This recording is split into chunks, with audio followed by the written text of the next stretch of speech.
मंगलम भगवान विष्णु मंगलम गरुड़ध्वज मंगलम पुंडरीकाक्ष मंगलाय तनोहरि। श्री राम जय राम जय जय राम। श्री राम जय राम जय जय राम। श्री राम जय राम जय जय राम। श्री राम जय राम जय जय राम। श्री राम जय राम जय जय राम। राम जय राम जय जय राम। श्री राम जय राम जय जय राम। राम जय राम जय जय राम। सच्चिदानंद भगवान की जय। परमात्मा के चरणारविंदों में बारंबार प्रणाम। सज्जनों,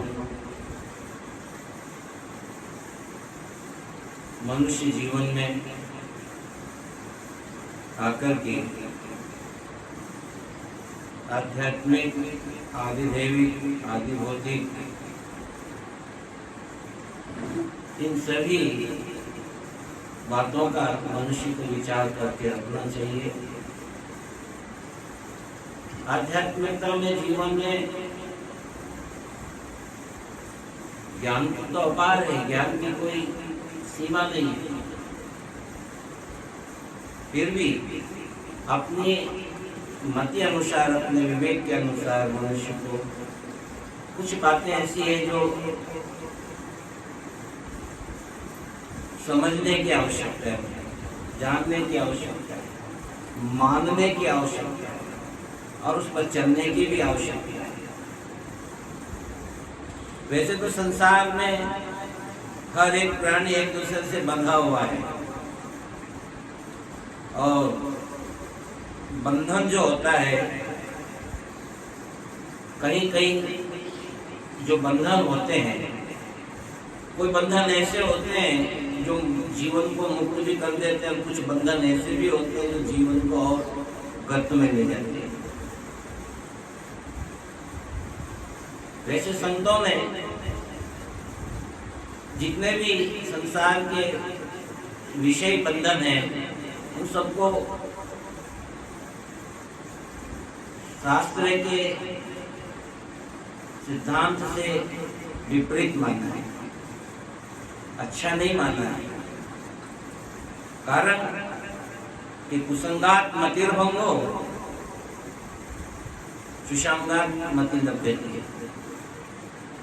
कुसंग से जो है हमारी मति बुद्धि वो भ्रष्ट होती है, कुंठित हो जाती है। और अच्छे संग से, सुसंग से हमारी बुद्धि जो है पवित्र होती है। तो यहाँ वैसे अनेक संतों की वाणियां हैं, अनेक विद्वानों के अपने अपने विचार हैं, अपने अपने मत हैं, अपने अपने सिद्धांत हैं और अपने अपने उन विद्वानों के अपने अपने अनुभव हैं और उन अनुभवों को वो अपने सामने रखते हैं और जो अनुकूल होते हैं और जो यथार्थ होते हैं उन अनुभवों को प्राणी जो स्वीकार भी करता है। तो संत के माध्यम से संतों की वाणी को दुनिया के आगे जो कुछ संत करते हैं, रखते हैं, तो उनमें भाषा का थोड़ा परिवर्तन होता है और ये स्वाभाविक है। हम सुनते हैं कि हर 12 कोस की दूरी पर भाषाएं बदल जाती है, विचार बदल जाते हैं, खान पान बदल जाता है, रहन सहन बदल जाता है। तो संतों की, विद्वानों की वाणी में भी थोड़ा शब्दों का फेर बदल आ जाता है, स्वाभाविक है। लेकिन जिसको हिंदी का ज्ञान है, हिंदी का बोध है, वो उसको समझने का पूरा प्रयत्न करता है और वो समझ में भी आ जाएगी। तो यहाँ पर जो है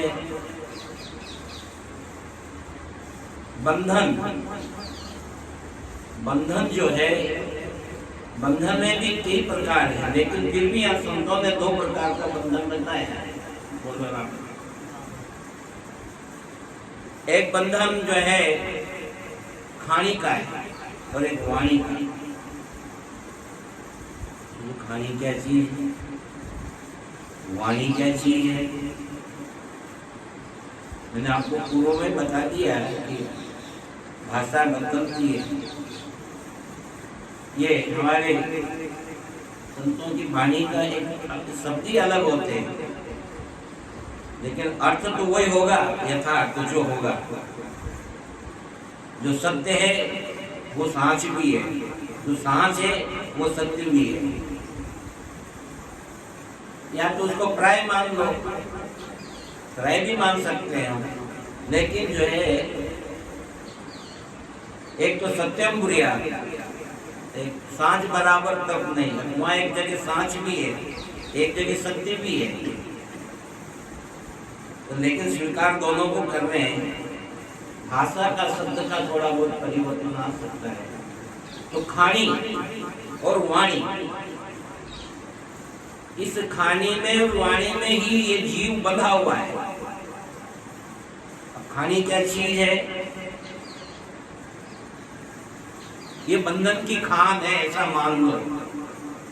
स्त्री, पुत्र, घर आदि जो जितने भी जो है, जो इनको एक मोटी माया भी कहते हैं, ये बंधन है, इसी को ही जो है खानी का है। और मनुष्य जो है इस बंधन में ऐसा उलझा हुआ है, ऐसा उलझा हुआ है, ऐसा उलझा हुआ है कि उसका सुलझा हुआ ज्ञान भी काम नहीं करता। उसका विशिष्ट जो विवेक है उच्च कोटि का, वो भी इन बंधनों के सामने फेल हो जाता है, निष्क्रिय हो जाता है। सक्रिय होते हुए भी कारण ये बंधन, ये बंधा हुआ जीव, मोहवसात, ये सब कुसंग है।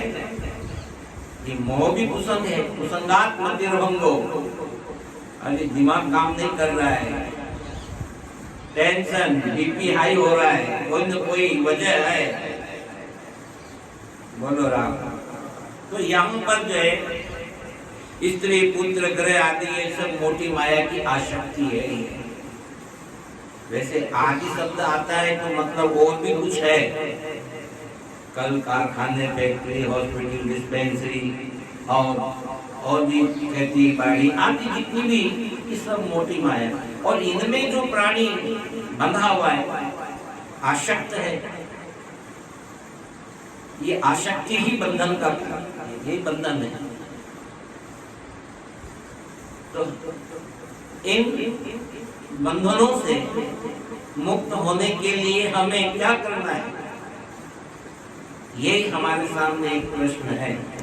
और इसका समाधान ये है कि इन बंधनों से मुक्त होने के लिए संतों का सानिध्य प्राप्त करो, शास्त्रों का सानिध्य प्राप्त करो, सत्पुरुषों का सानिध्य प्राप्त करो और सद्गुणियों का सानिध्य प्राप्त करो, सज्जनों का सानिध्य प्राप्त करो और अपने विवेक को, अंतर के विवेक को जागृत करो और उसके ऊपर बंधनों से मुक्त होने का प्रयत्न करो। एकदम भी नहीं छोड़ना, एकदम भी छोड़ना उचित नहीं होता है। धीरे धीरे सने सने सने सने उसको एक, अब परिवार में तो हमको रहना है और इनके बिना काम चल नहीं सकता है। और फैलाया बंधन किसने? मनुष्य ने, आप ही ने फैलाया और आप ही को समेटना है।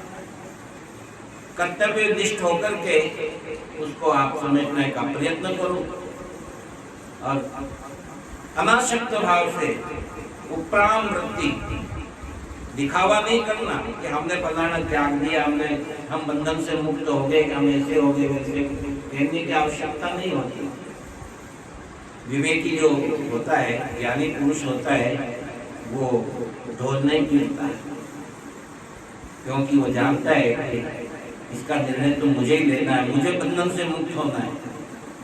अगर मैं बंधन से मुक्त हो गया तो मैं दूसरे के बंधनों को भी खोल सकता हूँ, दूसरों के बंधनों को भी हटाने का प्रयत्न कर सकता हूँ। मैं स्वयं ही बंधा हूँ तो मैं आपको क्या कर लूंगा, सोचने की बात है। तो यहाँ जो है स्त्री पुत्र ग्रह आदि जितने भी जो है घर बार, ये सब इनमें आसक्ति हुई है, ये बंधन है, ये खानी है, इसको खानी शब्द कहा है। बोलो राम। तो यहाँ पर जो है खानी और वाणी, ये दो बंधन है। अब यहाँ पर स्वर्ग नरक देवी देवता आदि जो है ये सब, ये भी वाणी में आते हैं। इनसे भी मनुष्य बंधा हुआ है, इनमें भी सोचता है कि मैं फलाने देवता को सिद्ध कर लूं, फलाना देवता मेरा काम करने लग जाए, और फलाने देवता से जीव बंधा हुआ भी रहता है कि नहीं जाएंगे तो बाबा नाराज हो जाएंगे, नहीं जाएंगे तो देवता प्रसन्न हो जाएंगे। डर भी लगता है, बंधा हुआ है। कुछ ऐसा कर्म कर लेंगे गलत तो नरक में चले जाएंगे, कुछ ऐसा काम करो जो स्वर्ग मिल जाए। स्वर्ग में जाने के लिए क्या करना पड़ेगा? स्वर्ग में जाने के लिए अच्छे काम करना पड़ेंगे, मंदिर में जाना पड़ेगा, भगवान को भोग लगाना पड़ेगा, दान धर्म पुण्य करना पड़ेगा, शुभ काम कर। ये सब बंधन है, ये सब में बंधन नजर आता है। क्यों? इनमें आसक्ति है कि मरने के बाद भी हम, यानी जीते जागते तो बंधा हुआ प्राणी है ही, लेकिन मरने के बाद भी बंध के ही जाना चाहता है, और आखिर वो बंध के ही जाता है।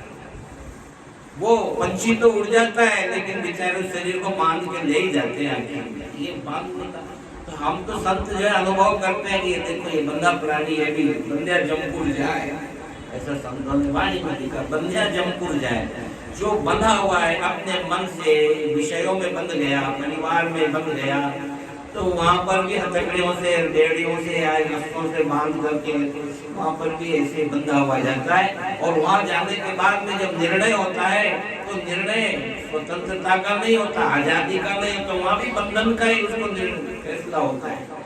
इंतजार ने इसको लगानी होती है, वहाँ न तो चेक चलता है न चेक चलता है, वहाँ तो यथा कर्म तथा फलम चलता है, जैसा कर्म वैसा फल। तो मैं आज आपको बता रहा हूँ कि जो बंधन दो प्रकार के हैं, वाणी का बंधन और खाने का बंधन, इन दोनों बंधनों से अगर मुक्त होना हो, इन दोनों से अनासक्त होना हो, तो सत्संग का, स्वाध्याय का अवलंबन करें, संतों का सानिध्य प्राप्त करें। और कहते हैं कि बिना सत्संग के, बिना संत के सानिध्य के बिना ये बंधन से प्राणी कभी मुक्त हो नहीं सकता। इसके लिए कुछ समय भी निकालना पड़ेगा, स्वाध्याय भी करना पड़ेगा, आत्मचिंतन भी करना पड़ेगा, और आत्मसात होना पड़ेगा। और इस बात को बड़ी गंभीरता से, बड़ी बारीकी से और बड़े सहजता से उसको लेना है, समझना है। हाय फाय में नहीं, हापादाबी में नहीं करना कोई भी काम करो, निर्णय लो कि मुझे बंधन से कैसे मुक्त होना है, तो उसको भी धैर्य से निर्णय लेकर के और संतों का, शास्त्रों का सानिध्य पा करके इन बंधनों से मुक्त होना है। बंधन तो कई प्रकार के हैं, तो ये सारे जो बंधन है हमेशा इस प्राणी के साथ में बंधे रहते हैं, प्राणी जो है इनके साथ में बंधा हुआ रहता है। ये कोई बंधे हुए नहीं होते, ये भी ध्यान रखें। जिनके नाम लिए स्वर्ग नरक और ये जो है देवी देवता, ये हमसे बंधे हुए नहीं है, अभी तो हम इनसे बंध जाते हैं।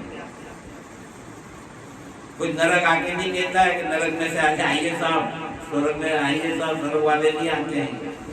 अपनी करनी के अनुसार अपने आप हम पहुंच जाते हैं। तो इसलिए कहते हैं कि सत्संग कारण मोक्ष को, कुसंग बंधन जान। सत्संग जो है ये मुक्ति का देने वाला है, मोक्ष का कारण बनता है। और मोक्ष क्या है? मोहधन क्षय। सत्संग मोह का नाश करवाता है। जिस दिन मोह का नाश हो जाता है उस दिन जो है मोह नष्ट हो जाता है, और जब मोह नष्ट हो जाता है वही मोक्ष पद है। मरने के बाद में किसने देखा किसी की मोक्ष हुई? क्या पता, स्वर्ग में गया कि नरक में गया, क्या पता। लेकिन ज्ञान ये कहता है कि ज्ञान के द्वारा ही बंधन से प्राणी मुक्त होता है और कुसंग से बंधन में बंध जाता है। तो कुसंग बंधन का कारण है और सत्संग मुक्ति का कारण है, मोक्ष का कारण है। इसलिए एक घड़ी आधी में पूरी आज थोड़ा बहुत ही अगर प्राणी को समय मिले घर पे भी, ये जरूरी नहीं किसी आश्रम में जाकर के और नहीं जाएंगे तभी हमको सत्संग मिलेगा। अरे स्वयं बैठ करके अकेले में आप अपने आप में सत्संग कर सकते हो। दो की आवश्यकता भी नहीं है। अगर सत्संग अगर करना वाला प्राणी हो तो आत्मसात करे, चिंतन करे, भगवान का स्मरण करे, ये सत्संग हो जाता है। बोलो सच्चिदानंद भगवान